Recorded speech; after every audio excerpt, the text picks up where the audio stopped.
demons in Lila. So last time we discussed till 8, till Brahma Vimol Lila. So from Putana to Brahma Vimol Lila. We'll just recap. So Putana, so in Kali Yuga, Krishna appears as holy name. But if someone says as Krishna has appeared here and there, so we should take it as a pinch of salt. So Krishna appears in Kali Yuga as holy name only. Kali Kali Nama Rupe Krishna Avatare. So in Kali Yuga, he is in the form of holy name. There's no difference between his name and Krishna himself.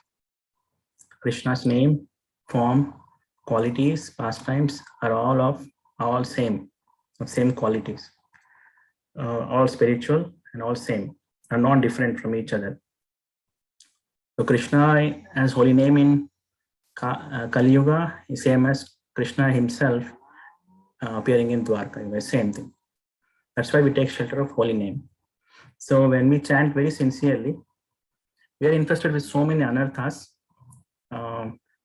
Because of that anarthas, we are not able to realize Krishna. We are not able to understand Krishna. We are not able to understand our relationship with Krishna. So, when we chant sincerely, Krishna will destroy these anarthas. So Krishna has chastised or killed many demons. Actually, Krishna and Balram both in Vrindavan. So these demons represent anarthas. So the demons are real, but they are personification of these anarthas. It's not any allegorical thing. They really exist, and Krishna and Balram kill them. But each demon represents one anartha. Okay. So first one is Putana.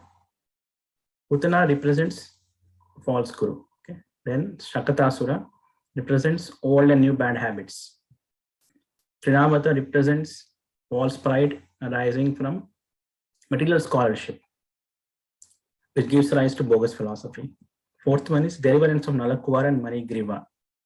They represent arrogant pride because of born in high family and a lot of wealth. Vatsasura represents a childish mentality, always doing mischievous things, kind of bothering other people. Bakasura is duplicity, cunning, kutinati, and deceptiveness. Like outside you look good, but inside it's ugly. It's like that, Bakasura. Agasura is cruelty and violence, represents. Brahma Vimol Lila represents karma and jnana overtakes bhakti. So that's Krishna destroys that. Dhenukasura. So now we'll read from Dhenukasura. Okay. So all these anarthas, Krishna destroys them in the form of holy name. When we chant sincerely, when we take shelter of holy name, Krishna will destroy them, and without any of our efforts. And let's go to Dhenukasura. So we have done Agasura. Sorry. So okay, Dhenukasura. So Dhenukasura is a donkey. It's a donkey demon.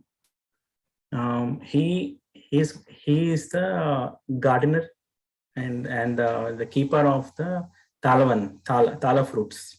Thala fruits, right? It has nice juice and thala fruit. So from this garden, actually all the stuff goes to Kamsa for his for him. So Dhenukasura keeps all this thala fruits, everything, all these gardens, and this garden is in Talavan. So Vrindavan has 12 forests. All Rajmandal has 12 forests.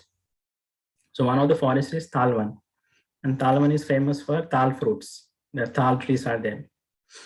So Dhenukasura and his many other minions, associates, they take care of this garden. So one day Krishna and with cowherd boys, he's roaming in the forest, taking care of the cows.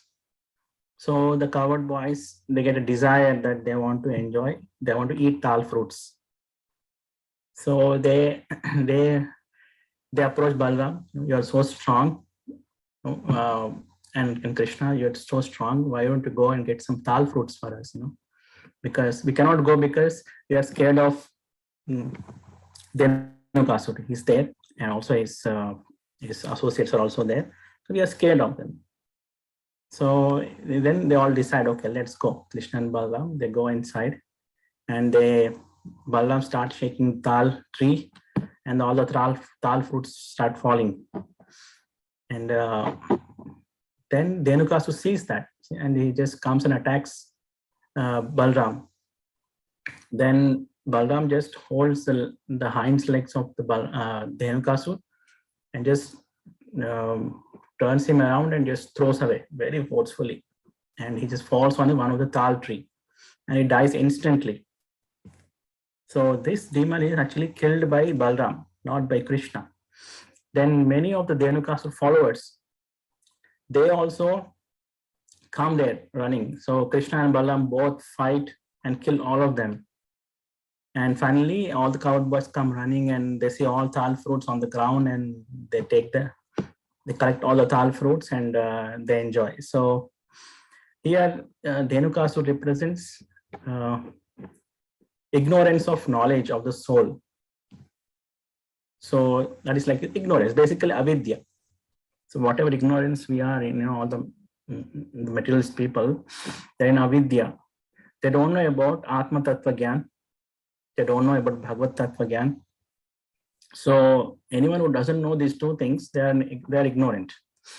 And that ignorance is represented by Dhenukasura. So Lord Balram, being Adi Guru, he is a samam bonam of all the gurus. He is a samasti guru.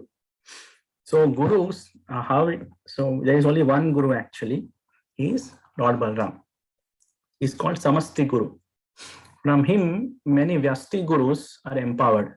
So Balram empowers the jivas,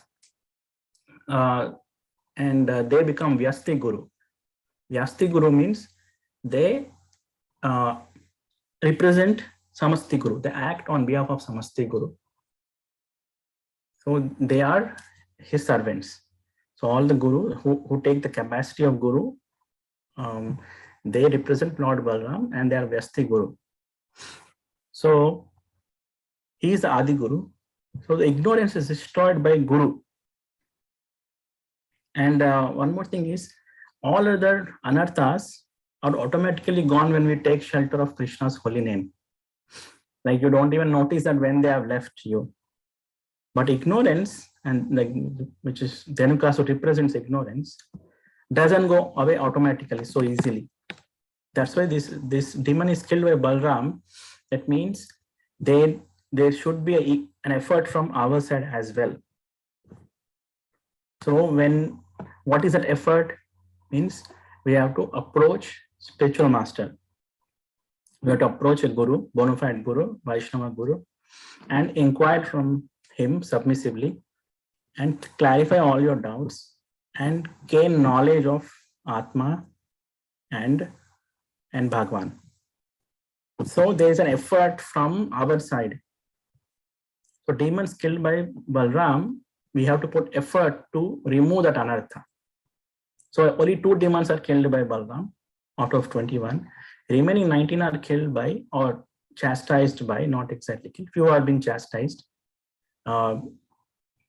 They like Indra, Lord Brahma, and Kaliya. They are not, they are being chastised by Krishna. But remaining 16 demons were killed by Krishna. 3 were chastised, and 2 were killed by Balram. Okay, total 21. So demons killed by Balram, that this represents effort from our side as well. So to remove avidya, we also need to make an effort. Like you can take a horse to the water, but you cannot make it drink water, right? So horse has to drink water. Guru can show you the path, but you have to walk on that path. So that knowledge, we have to make an effort to understand. It's not automatically gone when you just take shelter of holy name. You take shelter of holy name, but at the same time, you have to cultivate this knowledge of removing ignorance. So when we chant holy name without knowledge, it will give fruits, but it will not give fruits right away. So when we chant holy name with Sambandha, Abhidaya and Prayojan Tattva Gyan, then the fruits are very fast. Why? Because holy name is Namachintamani. Namachintamani, Krishnastu Bhagavan Swayam. So he is Krishnastu Bhagavan Swayam. So he also Nam is Chintamani. So what he will award the results based on how you are chanting. So holy name is powerful, it's all powerful. It can give anything. Bhakti, Mukti and Bhukti, it can give everything. But with what conception, what intention you are chanting, based on that holy name will reciprocate. Yetamam prapadyante, tam sataiva bhajamiham. So in whatever way you are doing bhajan, in that way you'll reciprocate. So when you chant holy name without any this knowledge, Sambandha, Abhidaya and Prayojan, then we tend to have the desires from karma and jnana, and holy name will fulfill those things first. But when we chant holy name with clear conception, this Sambandha and Abhidaya and Prayojan Tattva, this knowledge that we get from Guru, and then we chant holy name, then all our ignorance is destroyed and our goal is very easily attained, very quickly attained. That's why this knowledge is important. Some people just say that, oh, I'll just chant and I don't need any other things to do. But yes, that is correct. But you have to chant with Sambandha, Abhidaya and Prayojan Tattva, Gyan. So first get the Gyan, and then when you chant, it will be very quicker. And that Gyan you get from spiritual master. So with that Gyan, the ignorance is destroyed. The knowledge of the soul and Bhagavan will appear. Divya Jnana Hridaya Prakashito. So Divya Jnana Hridaya Prakashito. In our heart, the Divya Jnana, transcendent knowledge will appear when we take shelter of our spiritual master.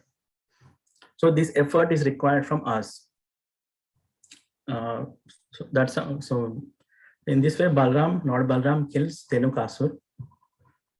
Means Guru kills avidya and give us transcendental knowledge. Okay.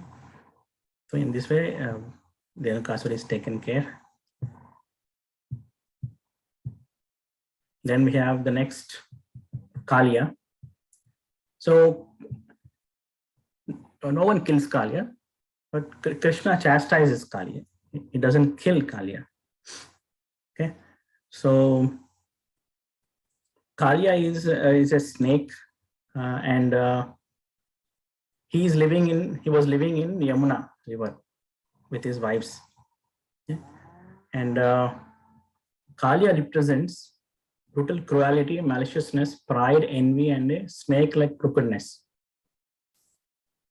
So he particularly tries to pour his poison into the hearts of innocent Vaishnavas, which Krishna cannot tolerate. So then the Lord kills him. So a new devotee may still have this anartha of being pride or being envious, matsara, being malicious, try to harm others, being cruel to things, or being crooked. So since he's a new devotee, Krishna enters into the heart of the devotee and removes this anartha, kills this anartha. And all these anarthas are represented by Kaliya. Okay. So according to Garga Samhita, in his previous life, Kaliya, he was a sage, Vedasya. So he was cursed for not allowing the sage Ashwashira to meditate in his ashram. So you are angry for no reason. You just hiss like a snake. You become a snake. Then Lord Vishnu appealed and told him that he would place his lotus feet on his head in that lifetime. So in this way, he gets cursed, and at the same time he gets a benediction. Okay. Vedasira took birth with first generation of great snakes to appeal in the universe from Daksha's daughter Kadru. Okay. So he's a Kalia is a very powerful personality. He was a sage in his previous life, and now he's demigod as well, because he took birth in uh, the first generation of snakes. So he's a son he's a son of Kadru, Daksha's daughter. So they're related to Lord Shiva, because Daksha and Sati and Lord Shiva. So you can understand here, that's why Krishna doesn't kill Kalia, because Lord Vishnu gives him a benediction that he will put his lotus feet on his head. So Kalia is living in river Yamuna with his wives, and he has so much poison in his heart, that all the water in the Yamuna river and all the nearby vegetation, plants and trees, everything gets dried up. And even any bird that passes through from that place, it just falls into the river because of that heat of the poison. So one day this Krishna and cowherd boys go for cow herding, and they are on the bank of Yamuna. So the cowherd boys and the cows, they go to Yamuna, Mother Yamuna, to drink some water. So as they approach, they can feel that poison, and they just become unconscious, all the cows and the cowherd boys. Actually, this is like an inlet of the Yamuna, not the entire Yamuna. It's called Kalia Daha. You can see it even now when you go to Vrindavan. You can see that Kalia Daha, the small inlet of or sublet of the Yamuna river. So that's where the whole poison, that's where the snakes are living. So Krishna is wondering, why nobody has come yet. Then he goes to Yamuna and sees that all his friends, they all are unconscious, friends and cows. So Krishna understands that it is Kalia. So he wants to teach a lesson to Kalia, and he climbs upon a tree, and from there he jumps into the Yamuna. The tree is still there. If you go there, you can see the tree. And he enters into the water and fights with Kalia. Then other cowherd boys, they see this, that Krishna jumped into the water, and they run to Nanda Maharaj and tells that Krishna has jumped into water. He is fighting with snakes. Other cowherd boys and calves, they are unconscious because of poisonous effect.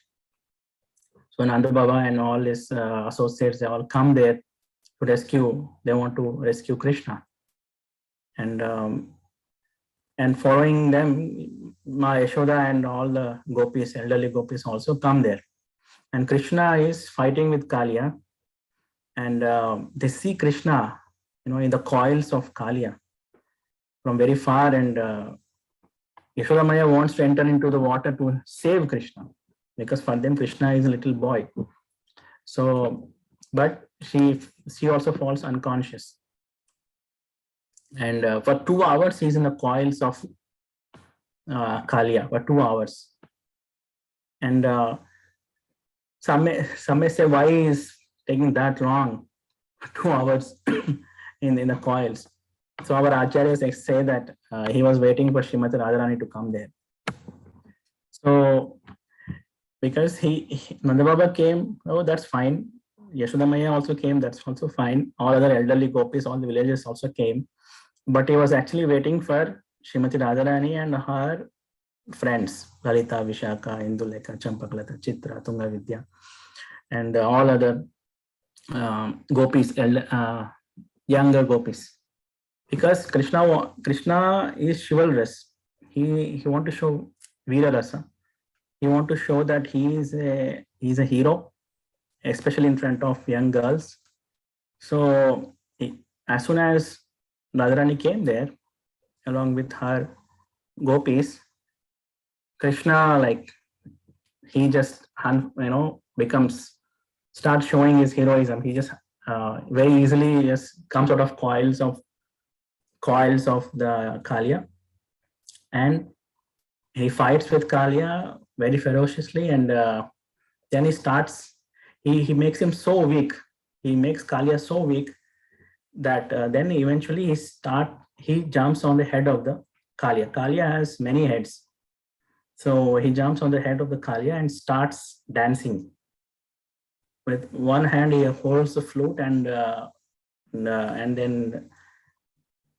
playing the flute, and he's dancing. So then all the Brajvasis, especially Srimati Radharani, sees that, and everybody is like, oh, what's going on? And in the water, you just imagine in the water, it's a big snake, and Krishna is dancing on the hoods of the snake and playing the flute at the same time. And Maheshwara is still unconscious. So eventually, Kalia accepts his defeat, and with Krishna dancing on his hoods, all the poison comes out. What is that poison? Being brutal, being cruel to others, malicious, pride, envy, being crooked.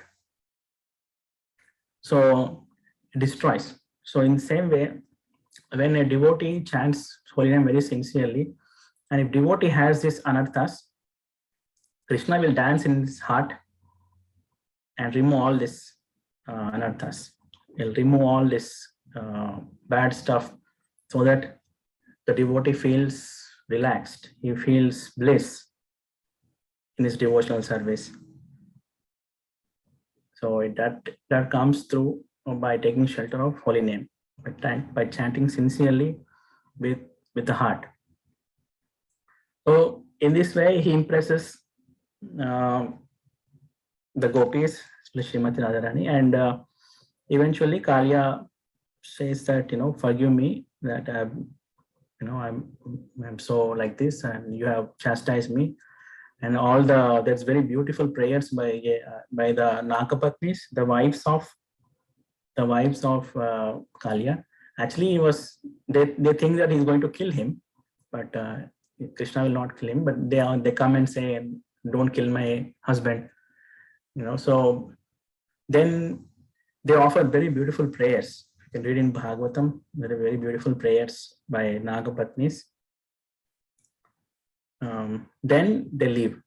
Kalia and Nagapatnis leave. They said that, I think I heard from our seniors, our spiritual master and acharyas, that Kalia has now gone towards Fiji. He's there in Fiji. So we have the temple there as well, Kalia Krishna temple there in Fiji. So it's there, and the natives there worship a snake, and it is said to be Kalia.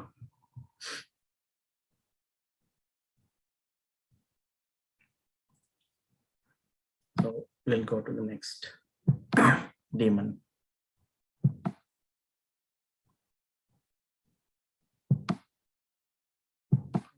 Yeah, there are so many points here. I'll share this PDF later, then you can read it. So extinguish the forest fire. So once Brajvasis, they go to some other place. So on the way out, all the inhabitants of Brajvasis, it's getting darker. So just to make a camp at one place. And suddenly the forest fire starts. And everybody is like running hither and thither, and they're scared that they get burnt and all. That time Krishna comes, and he extinguished the fire by swallowing it. What this fire represents? So this fire represents hatred and arguments between Vaishnavas or different religion, and disrespecting each other deities. It can also represent any type of clash or conflict. Srila Sanatana Goswami makes the point that some people say that the fire was a friend of Kaliya's who assumed this form, and others say that he was a demon who was a follower of Kamsa.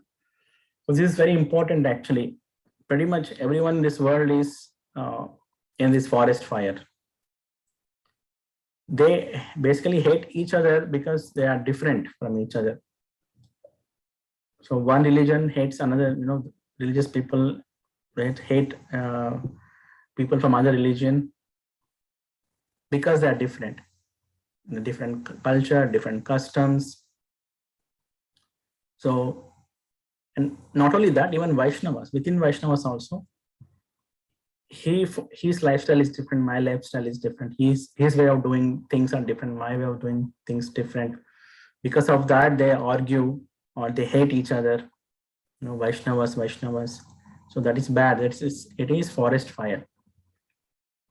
So Krishna mercifully destroys that. So that is what forest fire represents. So we have to see that do we have that kind of hatred towards others. So we have to pray to Krishna to remove that. Okay. Next is Pralambasura. So Pralambasura is a demon, is killed by Lord Balram. So there are two demons, right, killed by Lord Balram. One is Dhenukasura, and another one is Pralambasura. So demons killed by Lord Balram, it needs effort from us. So what Pralambasura represent is lust for opposite sex, desire for profit, adoration, and distinction. So this is killed by Lord Balram, this demon. For this, we need to make effort from our side. So to remove avidya, we have to make effort. To remove lust, also we need to make effort. How? It is a combined effort, Guru and the disciple. So you approach Guru, and by Guru's mercy and his potency, by following his instruction, we will be able to remove avidya, Dhenukasur, and lust, Pralambasur.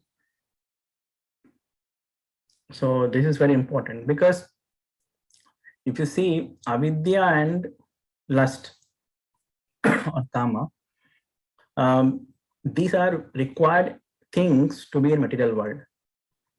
These are the basic fundamental things to be in material world. So since we have desire to be here, that means we have a desire for these two things. We are completely covered by ignorance and we have lust.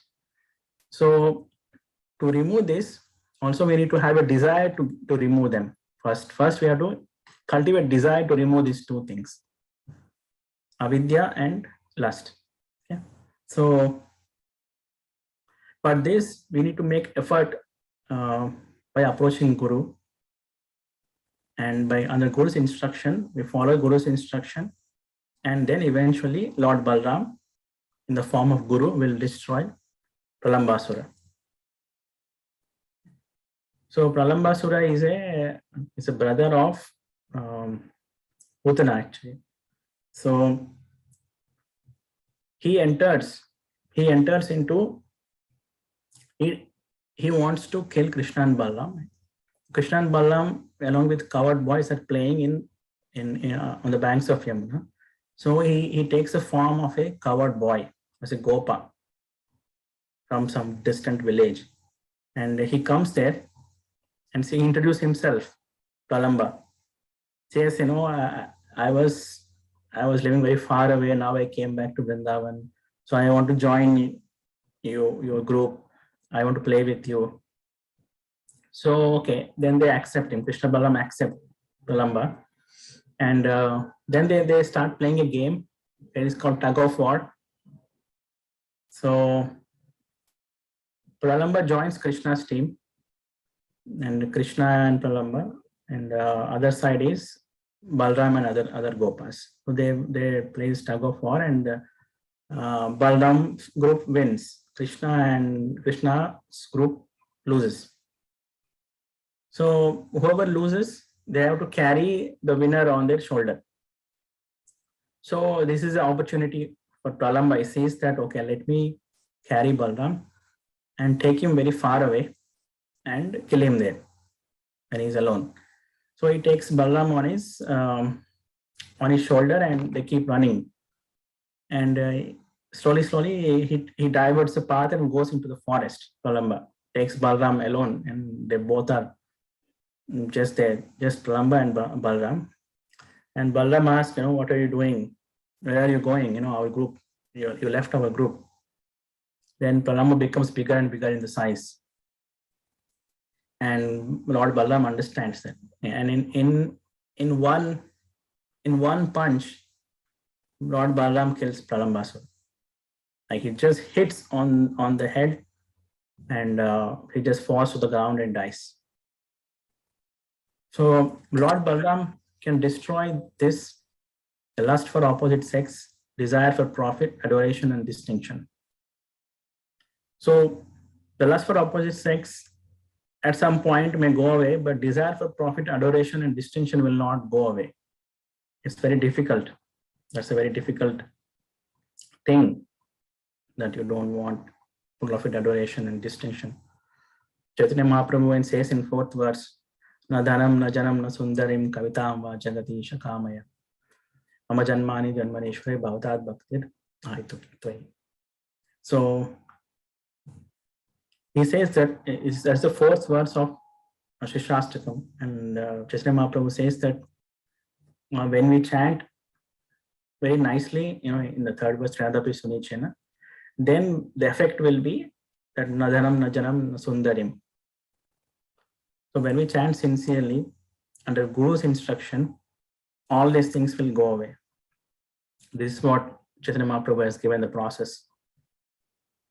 So Pralambasur represents attraction for opposite sex and desire for profit, adoration, and distinction. So it's a very difficult anartha to go away.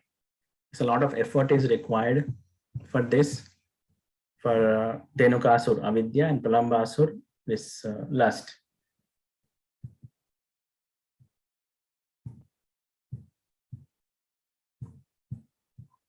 And there's a second forest fire. So there are 2 forest fires. We read one forest fire there where the Brajvasis all were taking shelter, and the forest fire comes and Krishna extinguishes it. And the second forest fire is Krishna. He is with the cowherd boys, and then the forest fire starts. Then Krishna says to close your eyes, all of you. Then all the Gopas close their eyes, and Krishna instantly swallows the fire. So here that forest fire represents the atheism or other negative philosophies on Krishna consciousness, or opposite philosophies on Krishna consciousness. Srila Sanatana Goswami says that some people say that forest fire was a friend of Pralambasur. Okay. Yeah, so on Krishna consciousness, people, the atheistic people, or other philosophical things come and disturb the new devotee. A new devotee, a neophyte devotee is doing his bhajan, but atheistic thoughts or any antagonistic philosophies, means opposite philosophies on Krishna consciousness, they may attack the mind of the new devotee. So Krishna is very merciful in the heart. He destroys this second forest fire. Okay. So the first forest fire is like arguments and hatred between Vaishnavas and religious groups. The second forest fire is atheism and negative philosophies on Krishna consciousness. So Krishna destroys this very nicely. We don't need to put any extra effort on this. Just do our Sankirtan, our Nam Bhajan, it will be taken care.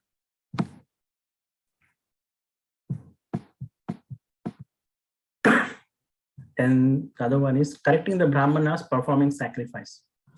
So there is a nice pastime so this pastime is where Brahmanas are doing yajnas, yajna Brahmanas, they are doing yajnas to satisfy Lord Vishnu. So once Krishna and Balaram and cowherd boys are in the forest, and then the cowherd boys feel hungry. They're hungry. They say to Krishna, Balaram, these Brahmanas are doing yajna. They may have food stuff. Can you go and beg some food from them? We are all hungry. So then Krishna and Balaram goes and approaches the Brahmanas who are busy doing this yajna for Lord Vishnu. But the Brahmanas are so busy, so ritualistic that Lord Vishnu has come Krishna and Balaram they have come. You can directly satisfy them by giving the food, but you are busy with your yajna arrangement. So, your yajna ceremony. So they drive them away. We are busy doing yajna to satisfy Lord Vishnu. We don't have time to, take care of you, give food to you. So in this way, Krishna and Balaram, they return. And again, then they think, okay, let's go to the wives of Brahmanas and ask food from them. And they go to wives of the Brahmanas, Yajna Patnis. And obviously, women being very soft by nature, they see these little boys, they're hungry. They're hungry. So they give food to Krishna and Balaram. So see the contrast. Here, the Brahmanas in the Varnashrama, they are very strict and they are ritualistically doing yajnas and everything to satisfy Lord Vishnu. And on the other side, their wives, who are very simple, they are actually satisfying Krishna and Balaram directly by giving them food. So see, this is a contrast. Then eventually, the wives of Brahmanas correct them. This is what Krishna and Balaram, they are Lord Vishnu themselves. Lord Vishnu and Anantasesh. Brahmanas realize this. Yeah, Krishna and Balaram claim actually they are Lord Vishnu and Anantadev, and we ignored them and we were ritualistically doing our own yagnas. But they don't go and ask for forgiveness to Krishna Balaram because of fear of Kamsa. So they are so much attached to their high birth in Varnashrama that they don't even approach Lord. So this pastime illustrates their indifference towards Krishna, arising out of pride due to high birth in the Varnashram system. They are so puffed up that even after realizing, also they won't approach Krishna. So indifferent, so hard-hearted, callous.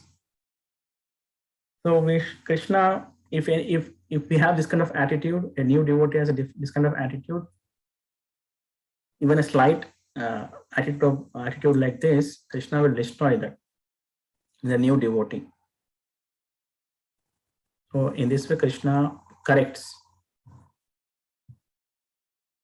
what is the actual way of worshipping Lord Vishnu. Okay, almost coming to the end. Okay, so overcoming the pride of Lord Indra. So we know, right? This is a famous pastime, Govardhan Lila.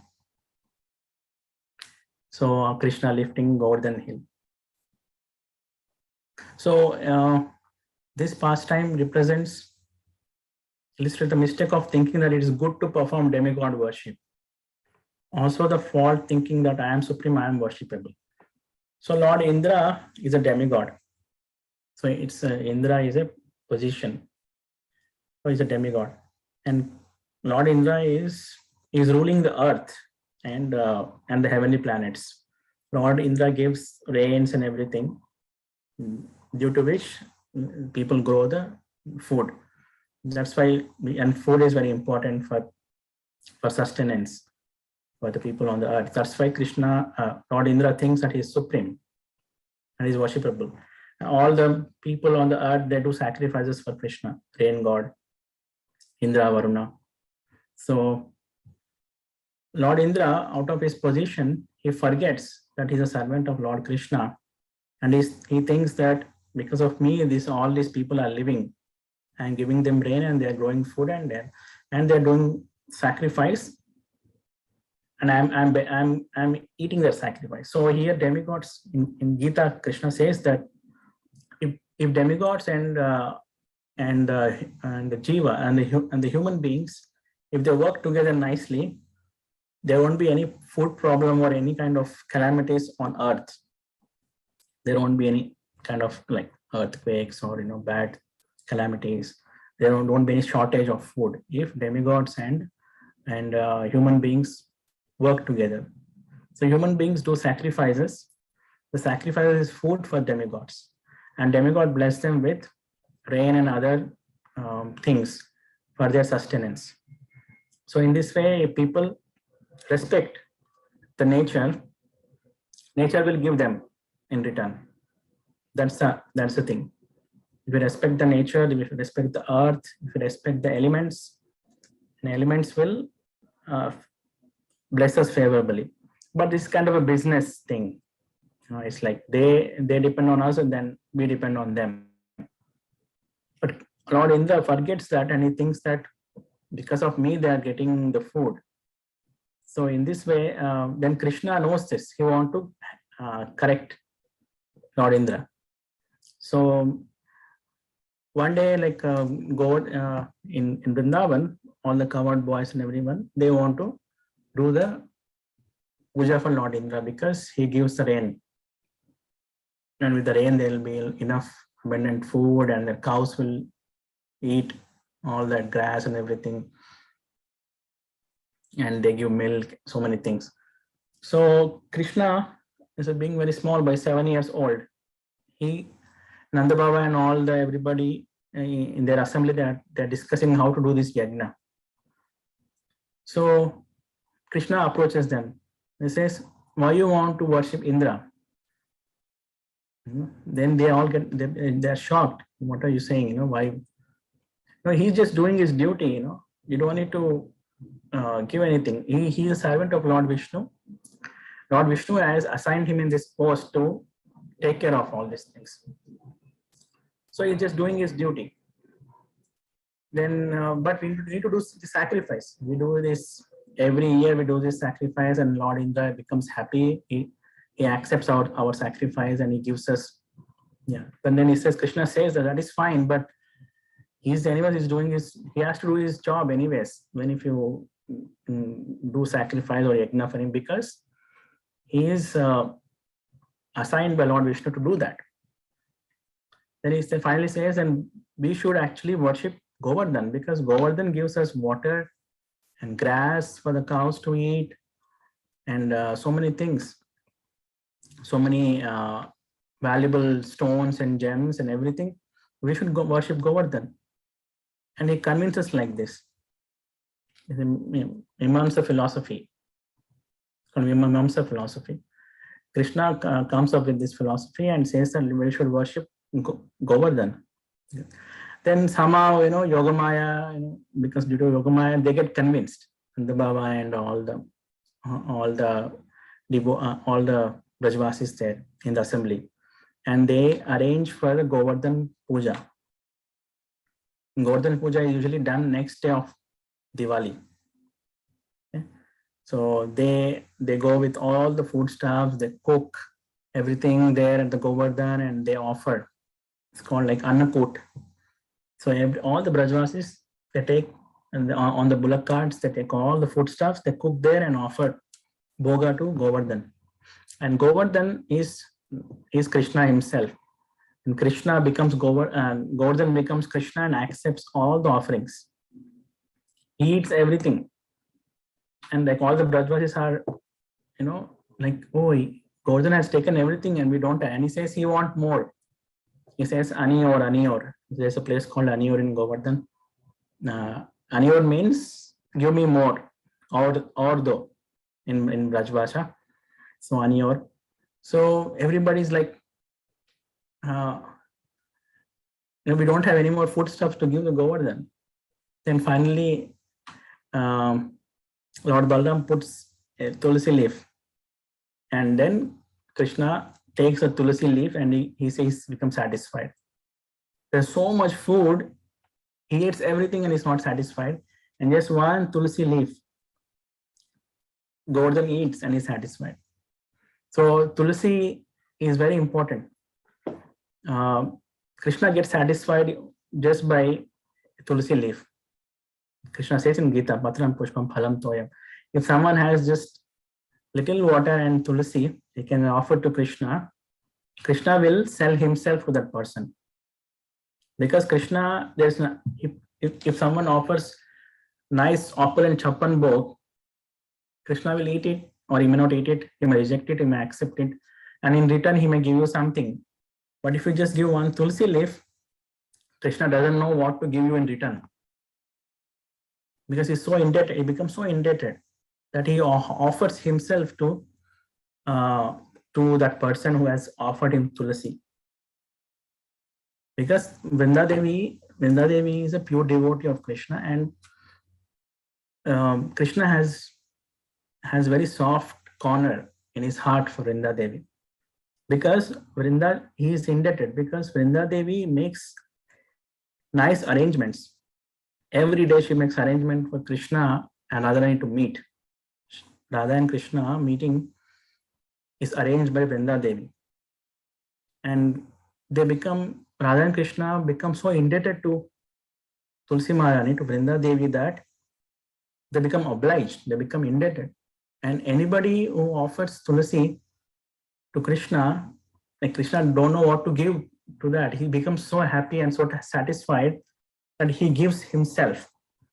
So in this way, even Advaita Acharya, when he was calling Krishna to come down to earth as Gauranga Mahaprabhu, he doesn't cook chapan bhog and offer to Shaligram Shila. He actually, on the bank of Ganga water and Tulsi Manjaris, he offers Ganga water and Tulsi Manjaris constantly.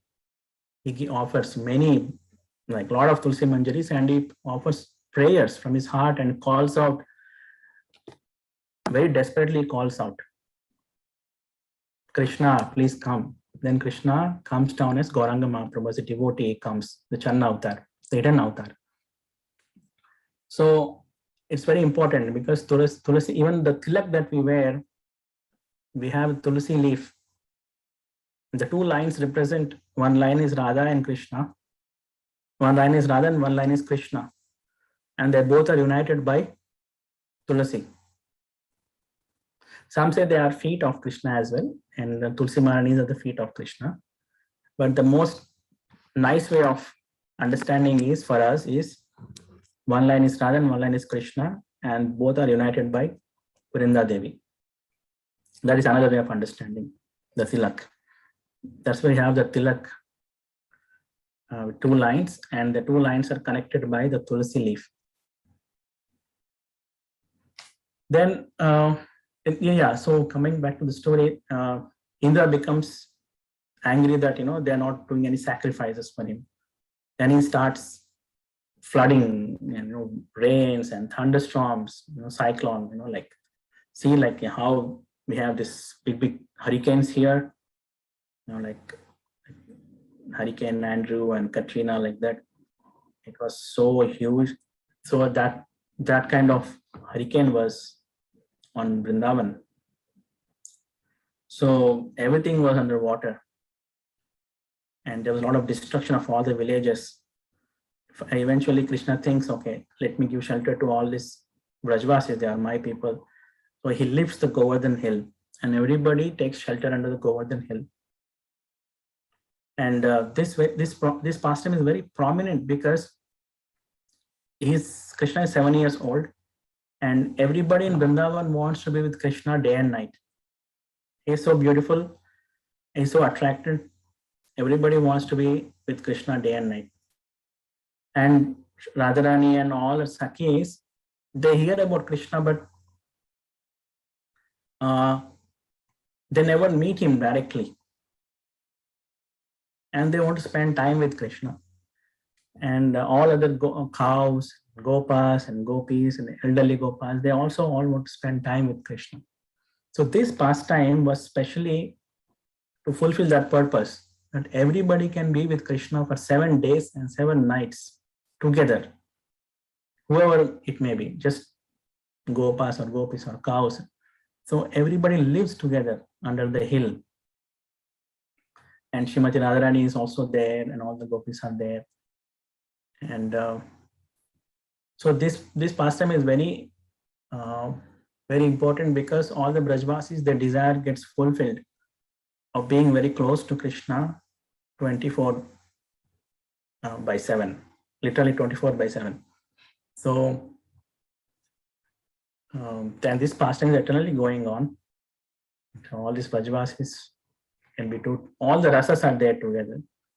And then acharyas have explained so many things about these pastimes, which will take like months and months of things to discuss, but we don't have all the material, the content right now. But acharyas have commented so many things about this, how Radha and Krishna interact, how Krishna and Balaram interact, how cowherd boys and Krishna interact in that pastime. It's very rasika actually, it's very juicy. So some other time we'll discuss that. But eventually, after 7 days and 7 nights, Lord Indra understands that he messed up with wrong person. Lord Krishna is Lord Vishnu himself. Then what happens is the rains, everything subsides, everything gets dried up. The Sudarshan Chakra also comes there, and he dries up all the water, Sudarshan Chakra. So even when Krishna also jumps into the Yamuna river to chastise Kaliya, he comes out, and Sudarshan Chakra, Dwadasha Tila, which is equal to 12 suns, they come and dry Krishna to make him dry. So here also Sudarshan Prabhu comes and he dries up all the water, and all the and Govardhan hill is down again, and all the Brajvasis are outside. Then Indra comes there. Indra comes, and along with is on Airavata. So Indra doesn't want to, he's so scared that doesn't want to go on his own. So he takes Surabhi cow, because Krishna loves cows so much that he puts the cow in the front, the Surabhi cow, and he stands behind the cow, so that Krishna looks at the cow and he becomes pacified, and he won't punish Indra so badly, because he becomes cooled down by looking at Surabhi. So when Krishna is with cowherd boys, and cowherd boys were all telling that how Krishna lifted Govardhan hill, because we put the sticks, so Krishna was able to lift it. And some say that we fed him with butter and milk, the elderly gopis, that's why he's able to lift.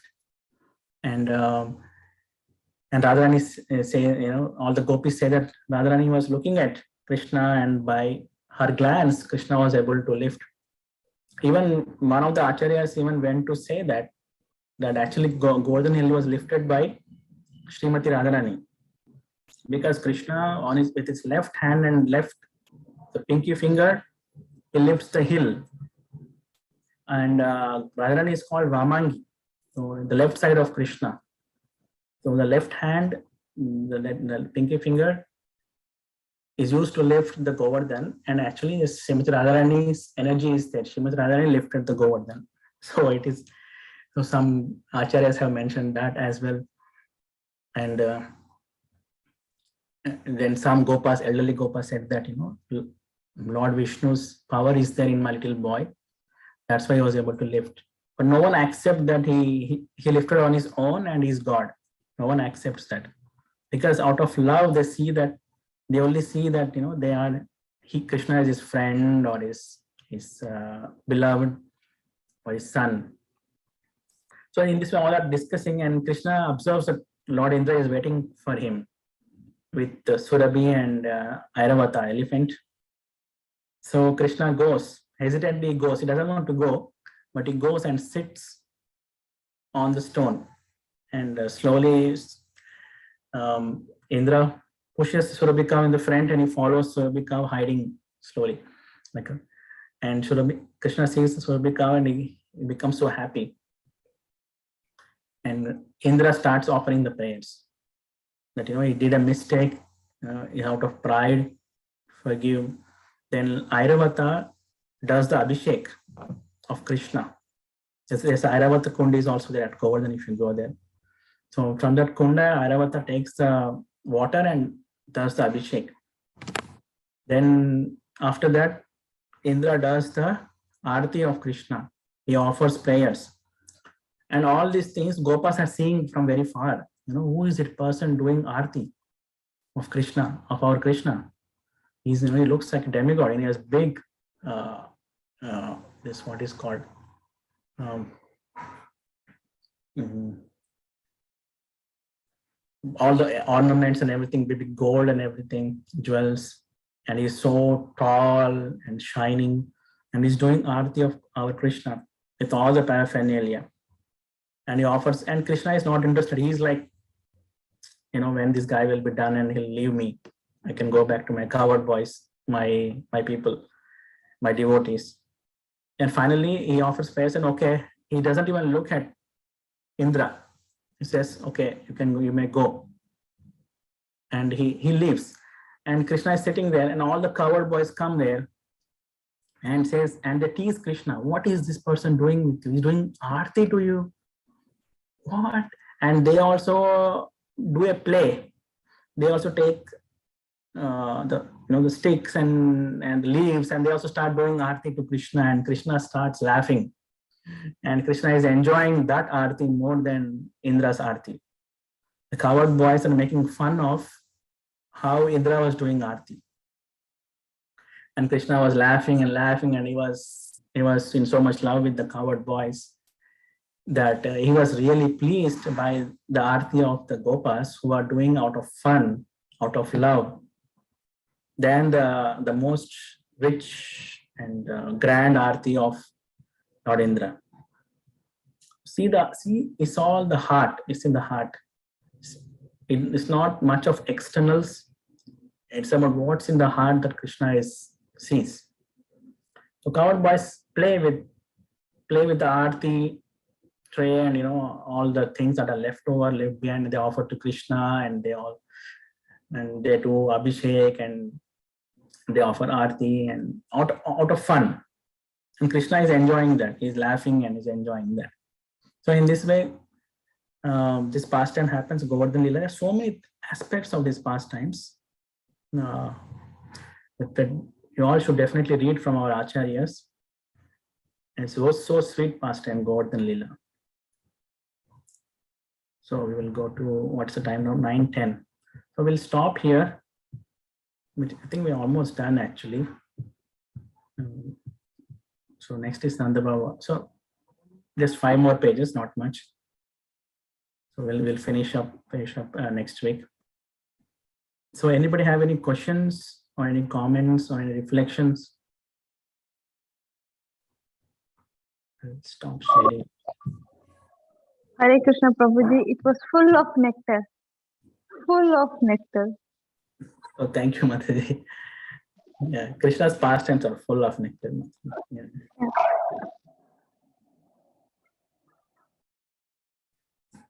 Anybody have any questions to know? Hare Krishna. Hare Krishna, Mataji. Prabhu, in the Kalia Lila, did I hear it correctly? You said that Kalia is in the Fiji. Did you say that he's still there? That's what our Gurujanas have told, that he was told to not to live. Krishna tells him you should not stay in Vrindavan because you are causing havoc. Mm-hmm. So he's been sent to Fiji.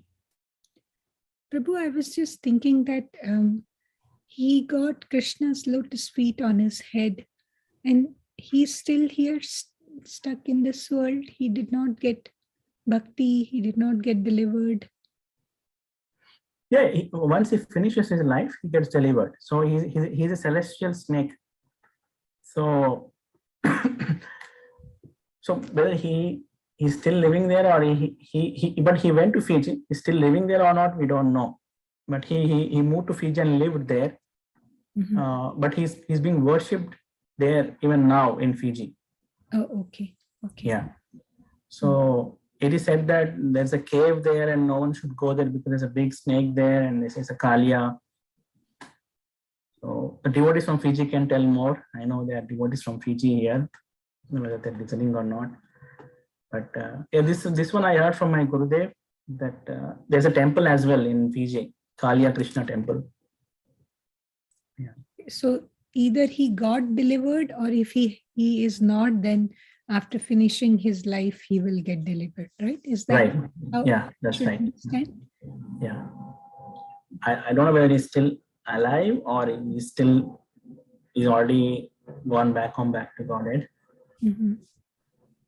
We don't know, but he was in Fiji. He was sent to Fiji actually, that area. And Okay, Prabhu. Thank you.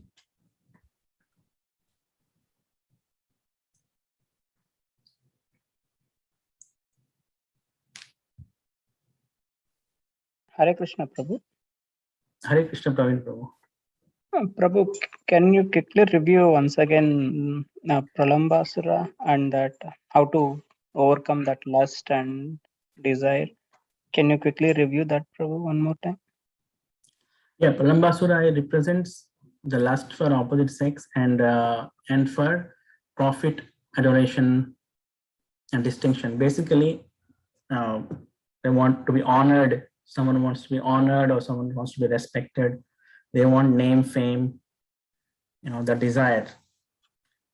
So that can be, we need to approach spiritual master and make effort from our side to remove that anartha. It doesn't go away naturally. So by following the instruction of Guru and being determined with determination, we have to remove it. Okay. Following the instruction of Guru, like hold to the instruction of Gurudev, and with determination, we have to remove that anartha. We should not care for honor or dishonor. We should not care for any profit or adoration. It's very, because it will just nourish the false ego, these things. They will keep us in material world. So as I said, demons killed by Balram, they are the required ingredients to stay in material world. Okay. So like avidya, Dhenukasur, avidya is required to be in material world. So if anybody is in material world, means they have avidya. And lust is also required to be in material world. Means lust means satisfying your own self. You are not satisfying Krishna. So to be in material world, you need to have these two things. They are fundamental, fundamental building blocks, you can say. On that, all other things develop. So to exist in material world. So by approaching Guru, by taking shelter of Guru, these two things can be removed. So what happens is, when these two things are removed, you are by default in spiritual world. Though your body may be moving here for a short time, but your heart, your mind, everything is in spiritual already. You have already realized your spiritual body, and you are doing service. And once this material body gets destroyed, you transfer to spiritual kingdom. So once avidya and the lust get destroyed, that means our path to spiritual kingdom is clear. We are already there. As a pure devotees don't have these two things. They are full of knowledge, transcendental knowledge, and they don't have any kind of lust for profit or gain or adoration or honor. So we need to examine ourselves to what extent we have these kind of problems, and we have to make very conscious effort to remove these two things. So we need Guru's grace and also our effort. So Guru's grace means you approach Gurudev and take his instruction to heart, and also you're determined that you will keep away from this. How you keep away from avidya? By getting vidya. So by getting sambandha, abhidaya, prayojan knowledge, by hearing katha from Shuddha Vaishnavas, avidya is gone, and the lust is gone by the Guru. When you follow Guru's instruction, you get strength from Guru. Guru will give you spiritual strength, Balaram. And with that strength, and combined with your determination to go back to Golok Vrindavan, then you can remove the lust and desire for honor, prestige, profit. Like, so this is the process. Thank you so much, Prabhu. Thank you, Prabhu. Hare Krishna. Hare Krishna. So yeah, if nobody have anything, we will stop here. It's 9:18. Vancha kalpatarubhyascha kripa sindhubhyeva cha paisnanam pavanebhyo vaishnavebhyo namo namah. Ananta Koti Vaishnava Vrindi ki jai. Srila Prabhupada ki jai. Shri Radha Golokananda ki jai. Giri Govardhan ki jai. Tagore Premanande. Hari Hari Bol. Hare Krishna. Good night. Prabhu, one request I have, Prabhu. Yeah, Mataji. Whenever next time you have some, maybe in Kartik or so, please take us through the Govardhan Lila detail. Oh, details. Okay. Okay, Mataji. Yeah, we'll plan. Yeah, but mostly I'm not here in Kartik. I'm in India. I'm Vrindavan. Okay. But maybe after that. Yeah. Yes. Yes. Yeah, after that. Thank you. Sure, Prabhu. Mataji. Thank you, Mataji. Yeah. Actually, I'm going to Govardhan in Kartik. So hopefully, go. They'll be merciful on me and give me some nectar. Yes. Hare Krishna, Mataji. Thank Hare you. Krishna. Thank you so Thank- much, Prabhu. Hare Krishna. Hare Krishna, Prabhu. Prabhu, thank you for the wonderful class. I just had a question. Like, where did you get this PDF? Is this something that you took out from the books, or is this somewhere on the website? Yeah, this is from Maharaj Bhakti Chaitanya Maharaj. It is from VIHA, Vrindavan Institute of Higher Education. So this is a topic. One of the topics is seminar topic. So I will share this PDF, Prabhu. We are almost done. Next week I will share it. Okay. Okay. Thank you. Yeah. Prabhu. Hare Krishna. But these are all from 10th canto, from first 45 chapters. Okay. Yeah, so it's all from there. And we are going all summary wise, we are not going in detail because I want to give you an overall picture, like a bird's eye view, so that you can, when you read on your own, you can relate to it. Yeah. Hare Krishna. Hare Krishna. Hare Krishna. Prabhu. Yes. Hare Krishna.